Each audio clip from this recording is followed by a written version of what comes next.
너희가 비판을 받을 것이요 너희가 헤아리는 그 헤아림으로 너희가 헤아림을 받을 것이니라. 어찌하여 형제의 눈 속에 있는 티는 보고 내 눈 속에 있는 들보는 깨닫지 못하느냐?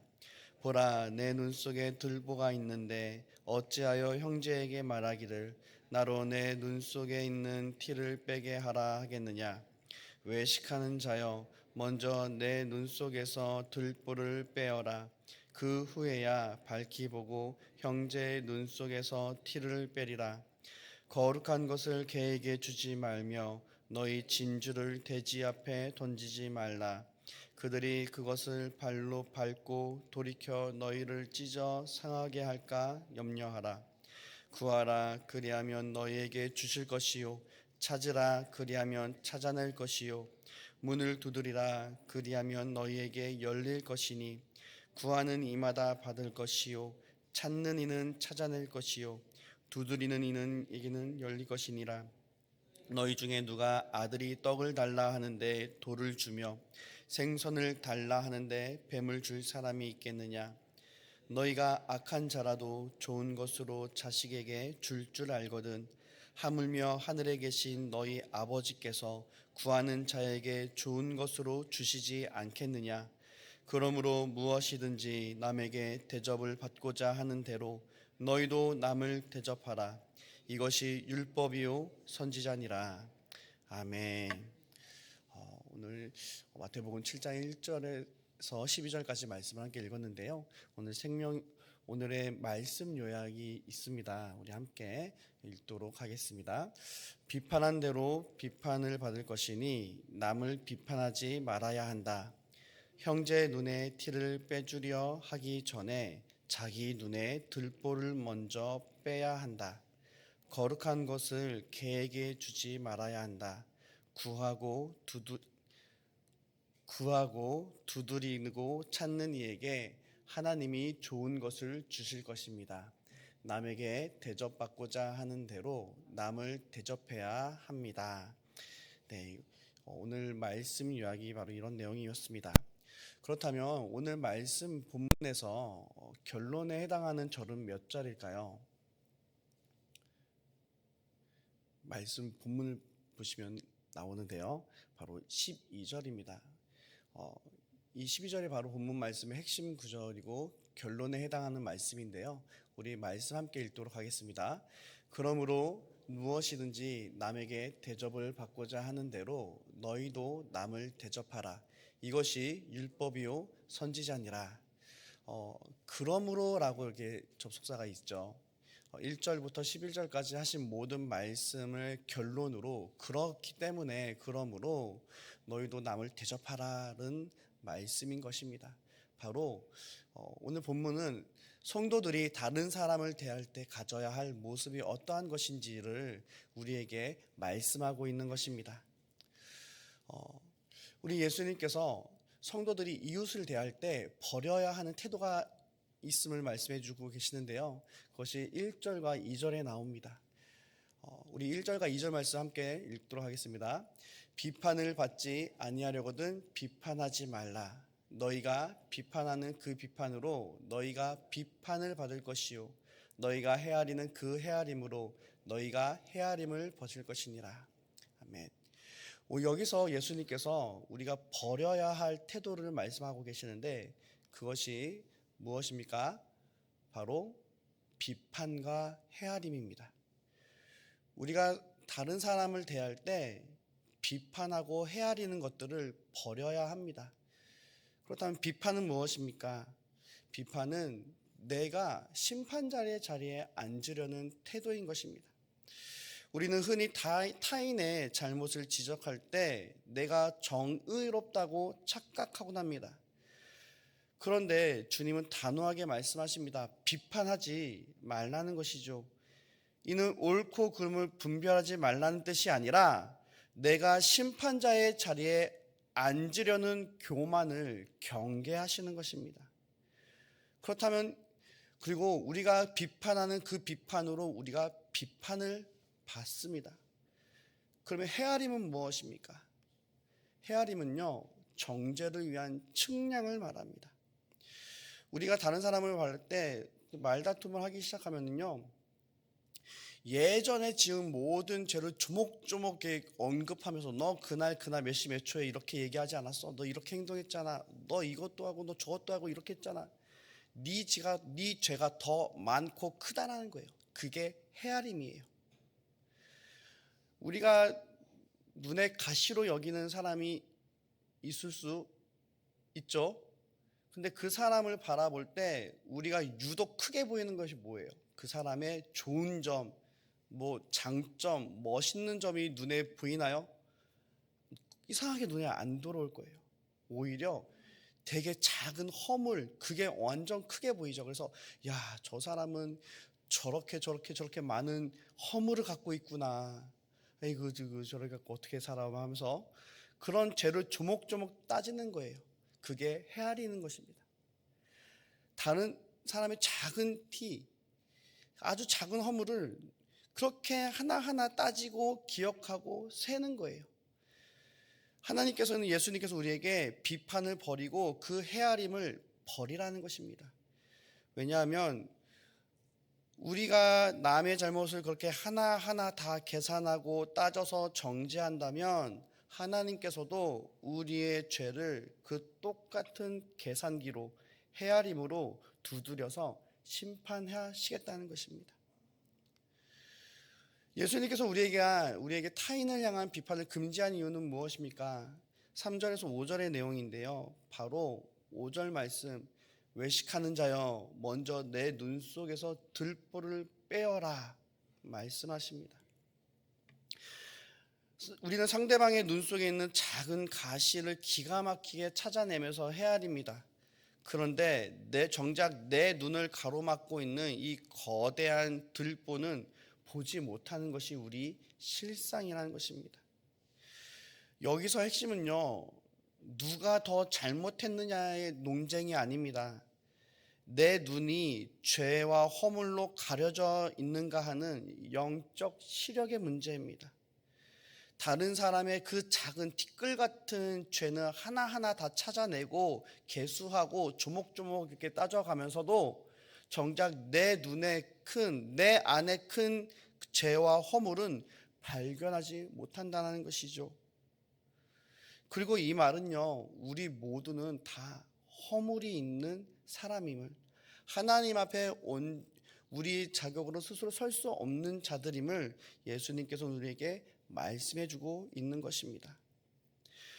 그렇기에 비판과 이 헤아림은 예수님의 제자들, 하나님의 자녀들이 버려야 할 마땅한 태도인 것입니다.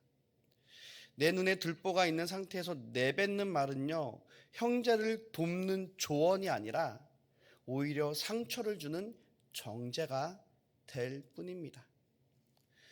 그러면서 여기에 더해서 예수님께서는요, 그렇다면 진짜 잘못된 길을 걸어가고 있는 사람, 우리 입장에선 개와 돼지와 같은 길을 갖고 있는 사람에게 어떻게 해야 될까에 대해서도 말씀하고 있는데요, 그것이 6절의 말씀입니다. 우리 6절 말씀 함께 읽겠습니다. 거룩한 것을 개에게 주지 말며 너희 진주를 돼지 앞에 던지지 말라. 그들이 그것을 발로 밟고 돌이켜 너희를 찢어 상하게 할까 염려하라. 여기서 개와 돼지로 이렇게 비유를 합니다. 당시 이스라엘 백성들에게 있어서 개와 돼지는요, 부정함의 대표적인 동물들입니다.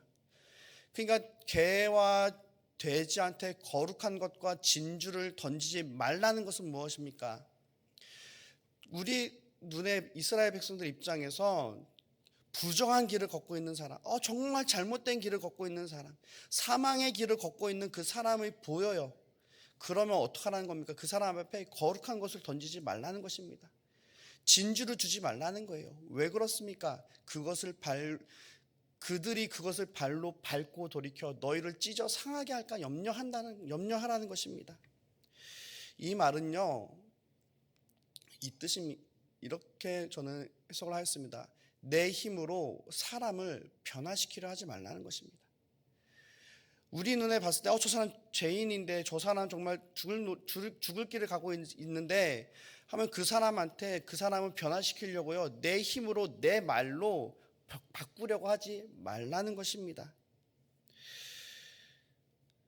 우리는 종종 선한 의도로 누군가를 변화시키려고 합니다. 그런데 우리가 아무리 힘을 쓰고 우리의 인간적인 방법으로 다가가고 하려고 하면 할수록 그 사람들은요, 받아들이지 않습니다. 오히려 우리를 비난하고 헐뜯고 핥힐 뿐이죠. 우리가 하는 그 모든 말들, 우리는 거룩함으로 그 사람이 잘 되기 위해서 너 그거 죄야, 너 그거 돌이켜야 돼, 안 그러면 너 망해, 너 지옥에 가. 그래서 우리 예수, 천당, 불신, 지옥 외치지 않습니까? 그 모습을 보고 세상 사람들은 어떻게 반응합니까? 아, 그래, 예수가 천당이고 그래, 불신은 지옥이지, 나는 지옥의 불쏘시개지, 아, 돌이켜야겠다, 그렇게 반응합니까? 아니죠. 우리가 세상을 향해 넌 죄야, 넌 죄인이야, 너 그거 부정한 거야 라고 말하면 말할수록 세상 사람들은요, 교회에 등을 돌립니다. 너나 잘하세요, 그렇게 말하지 않습니까? 우리가 말하는 그 모든 것도 우리의 힘으로 나가고 할 때 사람들은 그것을 받아들이는 것이 아니라 오히려 역효과를 낸다는 것이죠. 그렇다면 우리는 어떻게 해야 됩니까? 우리 예수님께서 7절과 11절에 이렇게 말씀을 하십니다. 예수님께서 우리에게 하신 기도에 대한 명령과 약속이 있는데 그것이 무엇입니까? 우리 7절과 8절 말씀 함께 읽겠습니다. 구하라, 그리하면 너희에게 주실 것이요, 찾으라, 그리하면 찾아낼 것이요, 문을 두드리라, 그리하면 너희에게 열릴 것이니, 구하는 이마다 받을 것이요, 찾는 이는 찾아낼 것이요, 두드리는 이에게는 열릴 것이니라. 아멘. 예수님께서 우리에게 기도하라 말씀하시면서 어떤 명령을 하십니까? 기도에 대한 태도는 무엇입니까? 구하라, 찾으라, 두드리라는 것입니다. 우리 예수님께서 우리에게 명령하시는 거예요. 구하라, 찾으라, 두드리라. 이것은 예수님께서 같은 표현을 3번 이렇게 반복하시는 거죠. 우리에게 엄청 중요한 명령을 주시는 것입니다. 우리에게 그렇게 구하고 찾고 두드릴 때 우리 주님께서 우리에게 약속의 말씀을 주시는 것이 바로 8절 말씀입니다. 우리 8절 말씀 함께 읽겠습니다. 구하는 이마다 받을 것이요, 찾는 이는 찾아낼 것이요, 두드리는 이에게는 열릴 것이니라. 아멘. 우리가 하나님 앞에 구하고 찾고 두드릴 때 우리 하나님은 응답하시고 역사하시는 것입니다. 그런데요, 예수님께서 이 기도의 약속을 주시면서 우리의 기도가 응답받는 이유에 대해서 말씀해 주시는데 그것이 11절에 나와 있습니다. 우리 11절 말씀 함께 읽겠습니다. 너희가 악한 자라도 좋은 것으로 자식에게 줄 알거든 하물며 하늘에 계신 너희 아버지께서 구하는 자에게 좋은 것으로 주시지 않겠느냐. 예수님께서 우리에게 구하고 찾고 두드리라 말씀하시면서 그러면 응답받고 역사가 이루어진다 말씀하십니다. 우리의 기도가 응답받는 것은요, 우리가 많은 노력을 했기 때문에 그런 것이 아니에요. 우리의 기도가 더 기도빨이 있어서 그런 것이 아닙니다. 우리가 기도에 응답받는 유일한 이유는 무엇이냐면요, 우리의 하늘 아버지께서 구하는 자에게 좋은 것으로 주시기 때문입니다. 우리 하나님이 선하시기 때문이에요. 하나님은요, 기도하는 사람을 보는 것이 아니라 우리의 기도에 응답을 하십니다. 우리 하나님 아버지의 선하심으로 우리의 기도에 응답해 주시겠다 약속해 주신 것입니다. 그러면서 예수님께서 12절 말씀을 주시죠. 그러므로 무엇이든지 남에게 대접받고자 하는 대로 너희도 남을 대접하라. 이것이 율법이고 선지자다 말씀하십니다. 그렇다면 이런 질문이 할 수 있습니다. 왜 예수님께서는 비판하지 말라 하시면서 하나님께 기도하라 말씀하셨을까요? 우리에게 지금 비판하지 마라, 정죄하지 말라 말하면서 기도해라 말씀하신 이유는 무엇입니까? 그것은 사람은 오직 하나님의 은혜와 사랑으로 변화되기 때문입니다. 이 질문의 답은요, 하나님 나라의 백성의 정체성에도 연결이 되어 있습니다. 하나님의 자녀는요, 정죄하고 비난하는 자가 아니라 하나님의 사랑으로 기도하는 자인 것입니다. 우리가 누군가를 비판하고 정죄할 때 우리는 마치 우리 자신이 의롭고 그 사람보다 낫다는 교만한 자리에 서게 됩니다. 그런데 우리 모두는 하나님의 은혜로 구원받은 죄인입니다.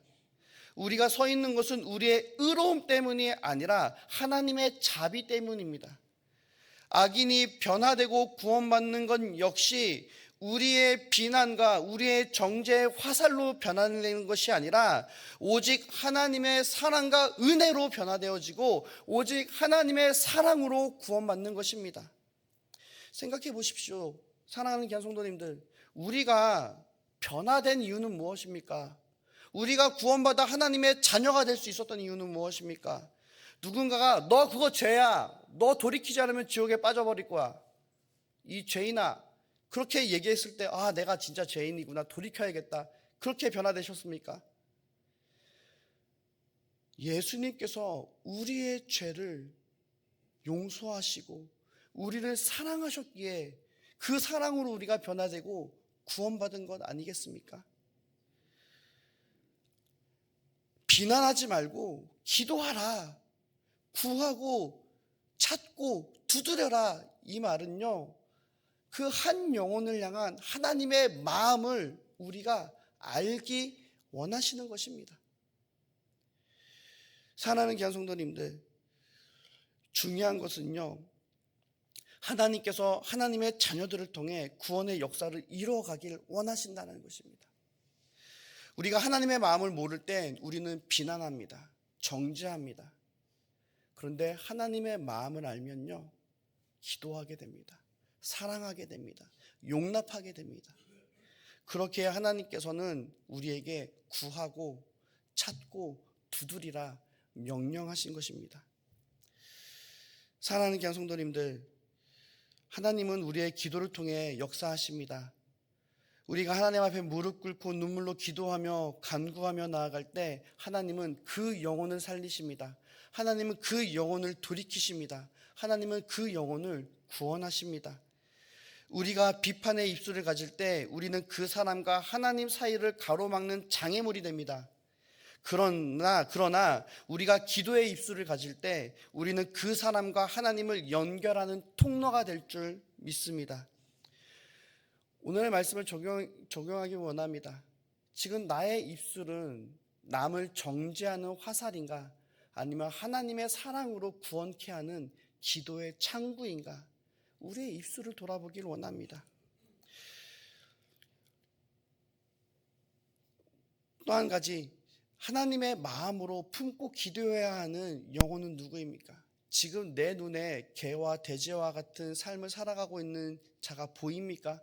자꾸 작은 티끌 하나하나 헤아려지는, 내 입장에서 봤을 때는 정말 부정하고 내 입장에 봤을 때는 정말 크나큰 죄인이 떠오릅니까? 그 사람을 위해 기도하시기 바랍니다. 그 사람을 위해 기도하고 간구하고 찾고 두드릴 수 있는 저와 여러분들 되어지기 원합니다. 그럴 때 우리 하나님께서 우리의 기도를 통하여 놀라운 구원의 역사를 이루실 줄 믿습니다. 우리는 하나님께 정죄가 아닌 궁휼로 대접을 받았습니다. 그러므로 우리도 형제에게 비판이 아닌 기도로 그들을 품어야 될 줄 믿습니다. 오늘 이 새벽 내 눈에 들보를 빼주시는 하나님의 은혜를 경험하고 그 사랑으로 누군가를 살리는 기도의 주인공이 되시기를 예수 그리스도의 이름으로 축원합니다. 함께 기도하겠습니다. 거룩하시고 자비로우신 아버지 하나님, 오늘 우리를 새벽 주님 전으로 불러주시고 세워주심을 감사합니다. 주여, 우리의 입술이 얼마나 자주 남을 비판하고 우리의 눈은 얼마나 다른 사람의 티끌 같은 죄를 찾아내었는지를 이 시간 고백하며 나아갑니다. 주여, 우리를 불쌍히 여기시고 우리를 용서하여 주시옵소서.